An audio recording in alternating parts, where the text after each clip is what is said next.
Our case today will make you think. It involves the death of a child, the violent abuse of other children, and one man's decision to do something most criminals would never even consider, turning themselves in when they don't have to. He claimed he found God, found Jesus, but it's impossible to know the thoughts and workings of anyone's mind other than what they tell you. It may be the truth and it may not be, and some changes are so great they are hard to even comprehend. I'm not going to make the call for you. All I'm going to try and do is what I always do, present the case, give you the facts, and try and keep myself out of it, letting you decide what you want to believe and how you want to believe it. This is the case of Ricky Lee Sanderson and the murder of Sue Ellen, or Suzi, Holliman.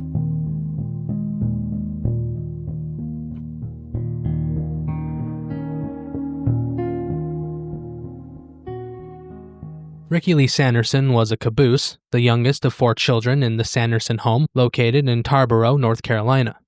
Born on February 25, 1959, he spent the first few years of his life in North Carolina, growing up in a home that wasn't exactly full of love. His parents fought often, their yelling matches usually escalating to the point where, in a rage, his father would begin to beat his mother, and he didn't really care if the children saw it or not. In 1962, when Ricky was only 3 years old, his mother had finally had enough and left her husband, and after meeting a new man, she decided to move south to Florida. Their Florida stint wasn't long-lived, however, and the family decided to move west to Texas. Apparently, being a bad parent wasn't just exclusive to Ricky's father, however, and his mother would often leave him and his siblings alone, unsupervised, leading to her being arrested and eventually jailed. Her children were split up then and spent the next month in various foster homes before they were then returned to their father in North Carolina. This move seemed to be an out-of-the-frying-pan and into-the-fire situation because Brenda, Ricky's 6-year-old sister, became their father's sex toy. Brenda was forced to sleep in her father's bed every night, and he regularly abused her sexually in front of the other children, not even trying to hide it. The rapes were almost always accompanied by beatings as well, and continued for years, and resulted in Brenda becoming pregnant with her own father's baby when she was only 12 years old. And though Brenda by far and away got the worst of it, the other children were not immune to abuse from their father, though for the 3 boys the abuse was not sexual. Douglas, the oldest child, got the worst of it physically. He was often stripped down to his underwear before his father whipped him with electrical cords as hard as he could, while he taunted the other boys, asking if he should try to hit him just a little bit harder next time.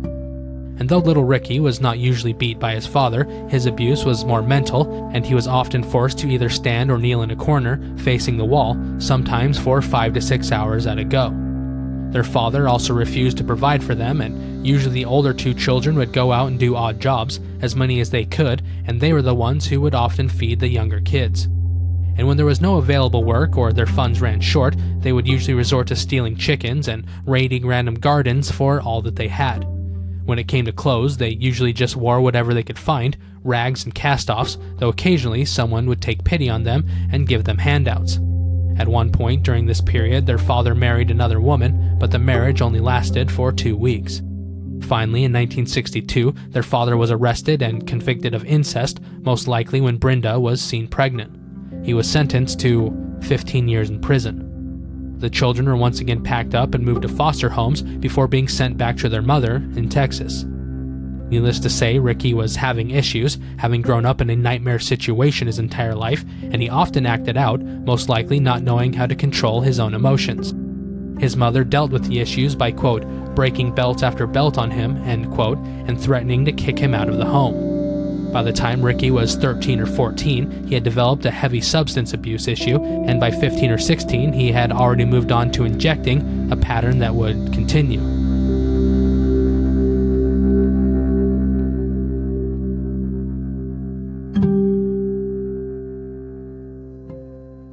As Ricky grew into an adult, his habit only became worse, and by the age of 25, he was injecting meth multiple times every single day. He couldn't hold down a job, he even stopped going home to his wife, a woman who had married him despite his drug habit. Douglas, Ricky's oldest brother, said he changed around this time, becoming radical and just feisty, according to him. He gambled more than ever, acted out, took risks he had never even before considered. He was just so impulsive. There's not a date attached to what happened next, but sometime in the early 80s, Ricky would take this impulsivity to a whole new level when he raped a woman in a Lexington, South Carolina motel room in front of her own 3-year-old daughter. Only a month later, he would kidnap another woman from High Rock Lake, North Carolina, and he'd also rape her, but this time it turned much more violent. He would end up stabbing the woman 82 times during the attack, even breaking his knife, it was so vicious, but the unnamed woman survived. Ricky was eventually arrested for the pair of attacks and sentenced to life plus 110 years, but those weren't his only crimes. In fact, there was another crime, one he was keeping to himself. March 14th, 1985. Ricky needed a fix bad. He had taken almost all the meth he had, but it wasn't going to be enough, not nearly enough to last him the whole day and into tomorrow. Ricky was broke though, and as the morning wore on, he was getting desperate, so he made a decision. Driving to a neighborhood in Davidson County where he had previously worked, he began searching for the perfect house to rob. Finding one surrounded by trees, he pulled up to the home that was pretty well hidden from the street, parking his car in the driveway. Ricky tried the back door first, but it was locked, so he walked around to the front of the house and rang the doorbell. Someone answered. 16-year-old Sue Ellen Holliman, or Suzi as she was known, was supposed to be at school that day, but she was not feeling well, so she had decided to stay home and rest. Her dad had checked in on her earlier that afternoon during his lunch break, though he had gone back to work at around 12:30. She had answered the doorbell and saw a man standing outside, a man she had never seen before. Ricky was surprised. He had fully expected no one to be home, and if it had been any other weekday, he probably would have been right. Coming up with a story on the spot, he said he was looking for a lost dog, and then went on, asking if it wasn't too much trouble if he could maybe use the phone. The girl stared at him before timidly saying that nobody was allowed inside the home when her parents were away. Seeing an opportunity, Ricky forced his way into the door, pushing the girl back, and once inside, he demanded to know if there was any money in the home. Suzi told the man that there was no money in the home, at least not that she knew of. Ricky made the decision to leave the place then, according to him, but he also was afraid of leaving a witness. He had pushed in, threatened the girl, and she would talk, and that was a risk his drug-addled mind wasn't willing to take. He wiped down where he had touched the door before grabbing the small terrified girl and dragging her out to his car. He shoved her into the footwell of the passenger seat and drove away. He said he drove around for about 2 hours while he tried to make up a plan, and he also took another dose of his dwindling supply of drugs. Finally, he decided to just get rid of the girl, make it so she could never tell anyone what he had done. He drove to Lexington, heading to a rural area, and he pulled the girl out of the car. He placed her on the ground, and instead of just ending it there, he decided to take advantage of her first, and he did. After he was done, he took a shovel from the back of his trunk, placing Suzi inside that same trunk as he dug her a shallow grave. After shooting up once more, he pulled Suzi out of his car and choked her until she was unconscious before stabbing her twice in the chest, killing her. After burying her, he concealed the grave as best he could before climbing in his car and driving back towards his home. He made one more stop, briefly, throwing the knife he had used into a creek. When Suzi's mom got home later that afternoon, she found her daughter missing and immediately called the police.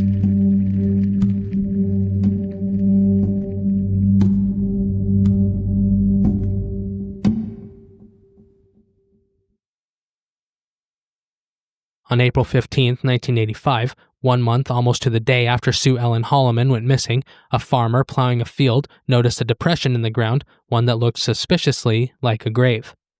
An investigation commenced into the murder as it was determined that the girl who had been found had been killed by multiple stab wounds to the chest. When discovered, her sweatpants had been around her ankles, her underwear had been around her knees, and her shirt had been pulled up. They had no idea who could have done it, so they started first with anyone who might have known the girl, and 1 month to the day of her discovery, a man was brought in for questioning. Elwood Jones, or Woody as he was known, was an employee of the business that was owned and operated by Suzi's family. He eventually confessed to killing Suzi, even telling detectives details about the case that were unknown to the public. Seems like they had their man. He had refused at first, but when officers asked him if he was willing to take a polygraph, he had broken. Woody had even been taken to the field where she was discovered, and he told them how everything had happened, at least according to him. He wrote it all down and even signed the confession, and he was formally charged with the murder of Sue Ellen Holliman. Later, while in jail and awaiting the trial, he confessed yet again to 2 different inmates. But before the trial started, another man confessed, another man who was already in jail for the rest of his life, a man named Ricky Lee Sanderson. Investigators now had a problem. Ricky had called the Davidson County Sheriff's Department on January 21, 1986, from where he lived as an inmate at Central Prison, and told authorities he had information about a murder. During an initial interview, Ricky told officers from the Sheriff's Department, as well as the State Bureau of Investigation, that he had raped, stabbed, and then buried the girl in a field near Lexington. On January 22, 1986, Ricky made another official statement, one that was recorded, during which he told them step by step what he had done the day of the girl's disappearance, telling them everything. When asked his motives, why he had done it all, he simply stated, "Why did I do it all? I don't know. I'm gonna say drugs.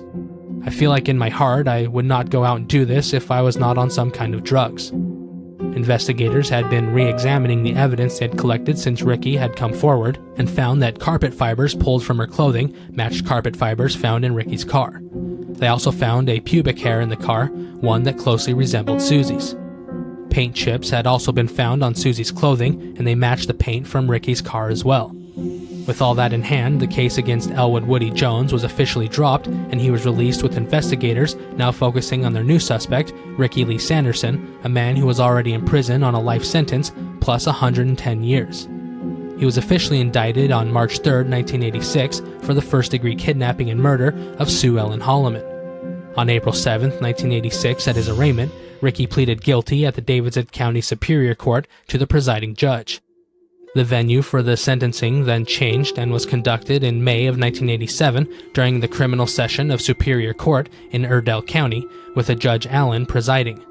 Judge Allen then sentenced Ricky to 40 years for the kidnapping, and afterwards, mitigating evidence was to be presented to see if Ricky was either going to get a second life sentence or if he would be sentenced to death.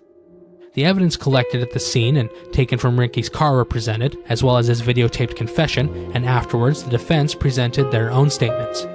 Ricky and his team then presented evidence that he had found religion in prison, was clean and sober for the first time since he was a child, and how his upbringing was absolutely deplorable. His pastor from prison also testified, stating that Ricky was genuinely interested in religion, and they often discussed passages from the Bible.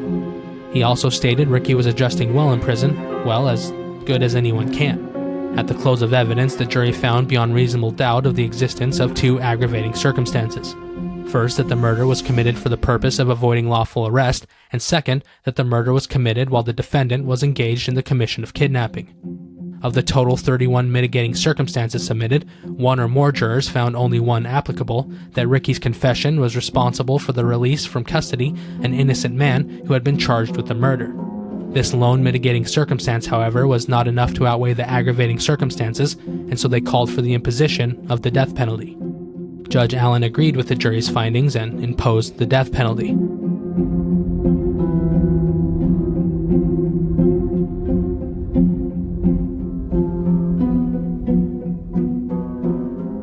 Ricky Lee Sanderson appealed his death penalty and was granted a second sentencing hearing, one that was held in May of 1991.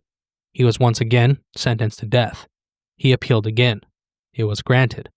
On October 16, 1995, during a third hearing, Ricky was once again sentenced to death. Ricky continued to pursue religion during his death penalty appeals, meeting with Reverend Derry Bernhardt on numerous occasions, as well as writing to him. He also had many conversations with the prison chaplain of Central Prison, where he was being held, and he was even selected along with 6 others for a special program called the Master Life Program. According to people at the prison, Ricky was a positive influence on the other men in his cell block, never engaged in misconduct, and he tried to bring religion into other inmates' lives.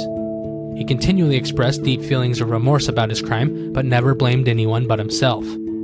In his final days, Ricky decided to pass on his final meal, stating it was in memory of the millions of aborted babies in the country, whom he says died for no reason.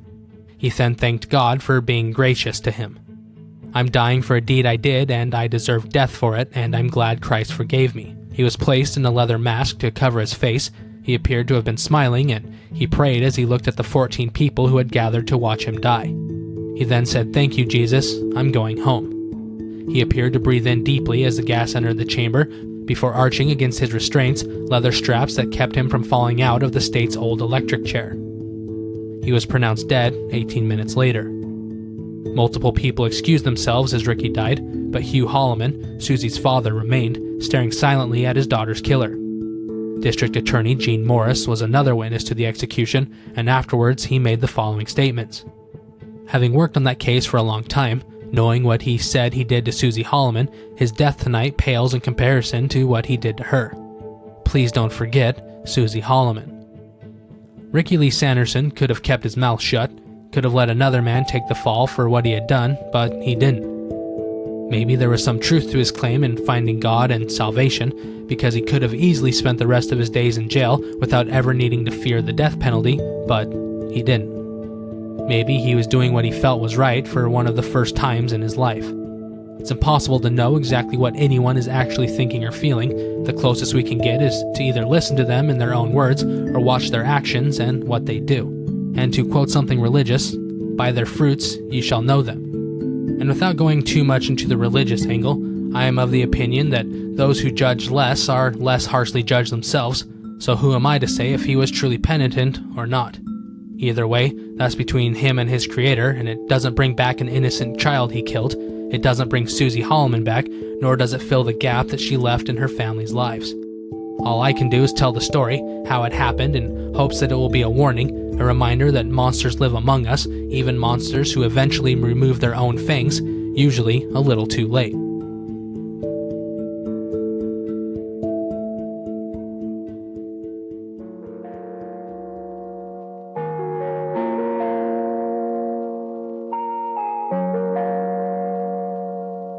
Thank you all for joining me today for another episode of Almost Fiction Plus. I truly appreciate your support, and I thank you for your patronage, because without you, I wouldn't be here, so take pride in your support of the arts and your contribution to my ability to tell the victim stories, as well as providing warnings about the monsters that are all around us. Once again, thank you for your support, and thank you for listening to Almost Fiction Plus.